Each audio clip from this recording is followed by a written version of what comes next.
अस्सलाम वालेकुम स्टूडेंट्स, कैसे हैं आप? उम्मीद करता हूं कि आप खैरियत से होंगे। हम बायोलॉजिकल मॉलिक्यूल्स को पढ़ रहे हैं। चैप्टर 2 है जो हमारा बायोलॉजी के अंदर। और यहाँ पर हमने पिछले टॉपिक में कवर किया था मोनोसेकेराइड्स को।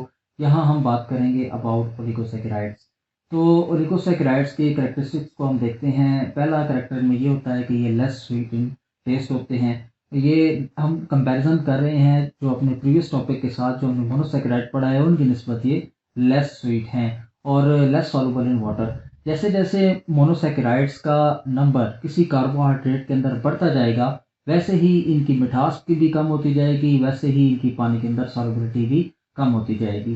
तो अगर आप किसी ओलिगोसेकेराइड की हाइड्रोलिसिस करते हैं तो वो 2 से 10 मोनोसेकेराइड में तकसीम हो जाता है। अब वो उस जो बनने वाले आपके कंपाउंड्स हैं जो आपकी हाइड्रोलिसिस ओलिगोसेकेराइड्स के हाइड्रोलिसिस से आपको कंपाउंड हासिल हुआ है उसको या तो हम डाइसेकेराइड कहेंगे या तो उसको हम ट्राइसेकेराइड कहेंगे और ये लिस्ट इस तरह आगे चलती जाएगी। लेकिन हम किसको डाइसेकेराइड कहेंगे और किसको ट्राइसेकेराइड कहेंगे? मसलन आपने कोई कंपाउंड कोई कार्बोहाइड्रेट पानी में डिजोल्व किया है और वो 2 आपके मोनोसेकेराइड में तकसीम हो गया है तो उस ओलिगोसेकेराइड को हम कहेंगे कि ये डाइसेकेराइड है, यानी कि 2 बिल्डिंग ब्लॉक से मिलकर बना हुआ था। और अगर आपका वो कार्बोहाइड्रेट जो है वो जो आपका ओलिगोसेकेराइड है वो आगे 3 में तकसीम हो जाता है तो उसको हम ट्राइसेकेराइड का नाम देंगे।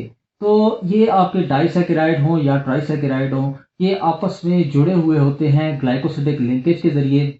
सॉरी, यहाँ ग्लाइको के स्पेलिंग गलत है। ग्लाइकोसिडिक बॉन्ड के जरिए आपस में जुड़े हुए होते हैं। तो इसकी मिसाल आप ले सकते हैं कि माल्टोज इसकी मिसाल है, सुक्रोज इसकी मिसाल है। तो यहाँ पर हम स्टडी करते हैं सुक्रोज की मिसाल को। सुक्रोज हम इसलिए कह रहे हैं क्योंकि ये आपकी रोज़मर्रा की ज़िंदगी में ये बहुत ज़्यादा इसका इस्तेमाल है। जो आपको केन शुगर जिसको आप कहते हैं उसके केन शुगर के तौर पर आप सुक्रोज को यूज़ करते हैं। केमिकल फार्मूला है इसका C12H22O11। तो सुक्रोज का जो आपका ओलिगोसेकेराइड है ये एक ग्लूकोज और एक फ्रुक्टोज के मॉलिक्यूल से मिलकर बनता है। तो एक ग्लूकोज और एक फ्रुक्टोज मिले, ये दोनों मोनोसेकेराइड हैं, तो ये आगे फॉर्म करते हैं सुक्रोज को जो कि एक ओलिगोसेकेराइड है। तो ग्लूकोज के अंदर आप देखें कि ग्लूकोज के कार्बन नंबर 1 के ऊपर एक OH ग्रुप है। इसी तरह आप देखें जो आपके पास फ्रुक्टोज है इसके कार्बन नंबर 2 के ऊपर एक OH ग्रुप है। तो ग्लूकोज का जो OH ग्रुप है ये रिमूव हो जाएगा और जो फ्रुक्टोज का H है वो रिमूव हो जाएगा और ये वाटर का मॉलिक्यूल यहाँ से रिमूव होगा और इस वाटर के मॉलिक्यूल के रिमूव होने से दरमियान में जो बॉन्ड डेवलप हो रहा है इसको आप ग्लाइकोसिडिक बॉन्ड का नाम देते हैं। तो ये ग्लाइकोसिडिक बॉन्ड इन दोनों मोनोसेकेराइड्स को कंबाइन करके एक डाइसेकेराइड जिसको हम सुक्रोज कहते हैं उसमें कन्वर्ट कर देता है। इसके बाद हमारे पास आ जाते हैं जी पॉलीसेकेराइड्स। तो पॉलीसेकेराइड जो हैं ये हमारे पास कम्प्लेक्स हैं और नेचर में सबसे ज़्यादा पाए जाते हैं। कम्प्लेक्स इस वजह से कि इनके अंदर नंबर ऑफ का जो मोनोसेकेराइड है वो बहुत बढ़ता जाएगा, जितना बढ़ता जाएगा स्ट्रक्चर उतना ही कम्प्लेक्स होता जाएगा और नेचर में ये सबसे ज़्यादा पाए जाते हैं। ये जो हैं ये आपके पास ब्रांच्ड होते हैं और टेस्टलेस होते हैं। इसके बाद ये बहुत सारे मोनोसेकेराइड जब आपस में ग्लाइकोसिडिक लिंकेज के जरिए या ग्लाइकोसिडिक बॉन्ड के जरिए जुड़ते हैं तो पॉलीसेकेराइड जो है वो वजूद में आते हैं। चूंकि इनका साइज बड़ा है तो इनका मॉलिक्यूलर वेट भी जो है पॉलीसेकेराइड का ओलिगोसेकेराइड या मोनोसेकेराइड की निस्बत ज़्यादा होगा। और ये स्पायरली सॉल्युबल इन वाटर है, पानी के अंदर ये बहुत ही कम डिजोल्व होते हैं। इसकी मिसाल हम देख लेते हैं। सबसे पहली मिसाल हमारे पास स्टार्च है।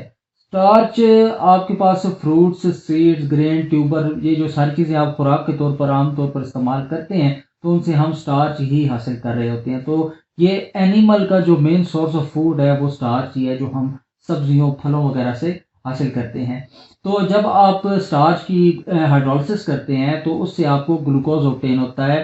तो ह्यूमन बॉडी के अंदर जो रेस्पिरेशन का प्रोसेस होता है उसके अंदर बेसिकली यही हो रहा होता है कि स्टार्च को ब्रेक डाउन करके ग्लूकोज में कन्वर्ट किया जाता है, फिर ग्लूकोज की फर्दर ब्रेक डाउन करके जो रेस्पिरेशन का पूरा प्रोसेस है उसके ज़रिए आप एटीपी जनरेट करते हैं तो वो आपकी बॉडी के अंदर एक फ्यूल का काम कर रही होती है। तो स्टार्च के अंदर 2 फॉर्म्स होती हैं। स्टार्च या तो अमाइलोज होगा या तो अमाइलोपेक्टिन होगा। तो स्टार्च जो है जब आप इसका आयोडीन टेस्ट करते हैं, आपके पास जितने भी पॉलीसेकेराइड है ना इनको डिटेक्शन के लिए इनके टेस्ट किए जाते हैं जिसमें एक आयोडीन टेस्ट है। तो जब आप स्टार्च को टेस्ट करेंगे आयोडीन के साथ तो ये ब्लू कलर देगा। तो जनाब यहाँ पर हमारे पास जिस तरह हमने पहले बात की स्टार्च आपके पास या तो अमाइलोज होता है या तो अमाइलोपेक्टिन होता है। तो इन दोनों को हम कंपेयर कर लेते हैं। जो अमाइलोज होता है ये अनब्रांच्ड चेन्स होती हैं, यानी कि स्ट्रेट चेन में इसका स्ट्रक्चर होता है, और अमाइलोपेक्टिन जो है ये ब्रांच चेन्स होती हैं। और अमाइलोज के अंदर जो लिंकेज होता है वो 1,4 ग्लाइकोसिडिक लिंकेज होता है, अमाइलोपेक्टिन के अंदर ये 1,6 लिंकेज होता है। यानी कि अमाइलोज के अंदर क्या होता है कि आपका जो ग्लूकोज का मॉलिक्यूल है वो एक ग्लूकोज का मॉलिक्यूल का कार्बन नंबर 1 और दूसरे मॉलिक्यूल का कार्बन नंबर 4 आपस में जुड़े हुए हैं, और इसी तरह अमाइलोपेक्टिन के अंदर एक का कार्बन नंबर 1 और एक का कार्बन नंबर 6 आपस में जुड़कर ग्लाइकोसिडिक लिंकेज बना रहे हैं। तो अमाइलोज जो है ये गर्म पानी के अंदर सॉल्युबल हो जाता है, लेकिन अमाइलोपेक्टिन जो है ये पानी गर्म है ठंडा है दोनों के अंदर ये सॉल्युबल नहीं होता। तो ये यहाँ पर दोनों का स्ट्रक्चर दिखाया गया है। अमाइलोज जिस तरह पहले भी कहा कि स्ट्रेट चेन होता है, तो यहाँ पर आप देख सकते हैं स्ट्रेट चेन है, और इस तरह अमाइलोपेक्टिन जो है वो ब्रांच होता है, यहाँ पर दिखाया गया है कि ये ब्रांच है। तो अमाइलोज के अंदर 1,4 लिंकेज है और इसके अंदर 1,6 लिंकेज होता है। इसके बाद हमारे पास आ जाता है जी ग्लाइकोजन। ग्लाइकोजन को आप एनिमल स्टार्च कहते हैं, यानी कि जो एनिमल्स हैं जिसमें इंसान भी शामिल है, ये अपने अंदर खुराक को जखीरा करने के लिए जो सोर्स इस्तेमाल करते हैं वो ग्लाइकोजन होता है। देखिए जी, हमारी बॉडी को हम सांस ले रहे हैं, हमारी बॉडी के मसल्स मूव कर रहे हैं, हमारी बॉडी की ऑर्गेनेलिस मूव कर रही हैं, ऑर्गन्स मूव कर रहे हैं, तो जनाब ये सारे के सारे जो काम हो रहे हैं आपकी बॉडी के अंदर, आपको इसके लिए खुराक की ज़रूरत है, आपको इसके लिए एटीपी की ज़रूरत है, लेकिन हम हर वक्त नहीं खा रहे, हम हर वक्त नहीं खा सकते। आमतौर पर एक इंसान दिन में 3 वक्त खाना खाता है, तो वो जो दिन में खाता है तो वो कुछ खाना उसी वक्त यूटिलाइज हो जाता है, और कुछ खाना जो उस खाने से जो एनर्जी है वो स्टोर हो जाती है आपकी बॉडी के अंदर ग्लाइकोजन की फॉर्म में। तो वही ग्लाइकोजन जब आपकी बॉडी को ज़रूरत होती है, उस लिवर के अंदर या मसल्स के अंदर ये स्टोर होता है, तो वही ग्लाइकोजन की ब्रेक डाउन होकर उसी से एटीपी जनरेट होती है, और वही आपकी बॉडी को काम करने में मदद देती है। तो ये आप जिस तरह पहले भी बताया कि ये आपके लिवर में हो सकता है या आपके मसल्स के अंदर स्टोर किया जाता है। और ग्लाइकोजन जो है ये इनसॉल्युबल इन वाटर होता है, पानी के अंदर डिसॉल्व नहीं होता। और जिस तरह हमने पीछे बात की कि जो स्टार्च था वो ग्लूकोज के आयोडीन के साथ ब्लू कलर दे रहा था, और ये यहाँ पर रेड कलर देगा। तो इसको याद आसानी से रखा जा सकता है कि आप देखें जो मसल्स होते हैं उनका रंग आमतौर पर लाल ही होता है, तो इस तरीके से आप याद रख सकते हैं कि जो आयोडीन टेस्ट के अंदर ये रेड कलर देगा।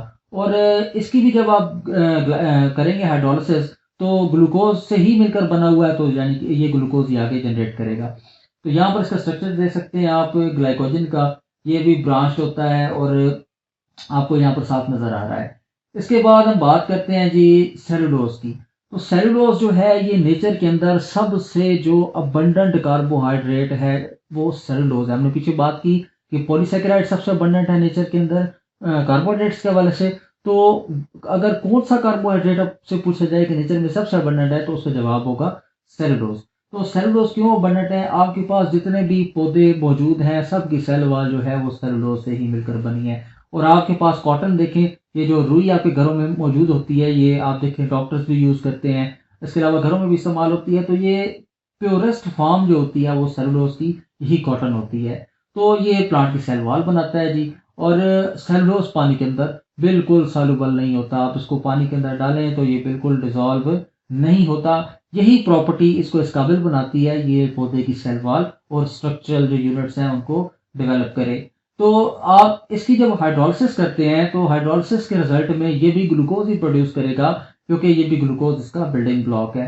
तो ये जो सेलुलोज है इससे हम एनर्जी जो है वो ऑब्टेन नहीं कर सकते, क्योंकि हमारे ह्यूमंस को ये डाइजेस्ट ही नहीं होता, लेकिन हर्बीवोर्स को ये डाइजेस्ट हो जाता है। उसकी वजह क्या है कि सेलुलोज को ब्रेक करने के लिए हमें एक एंजाइम चाहिए, उस एंजाइम का नाम है सेलुलेज।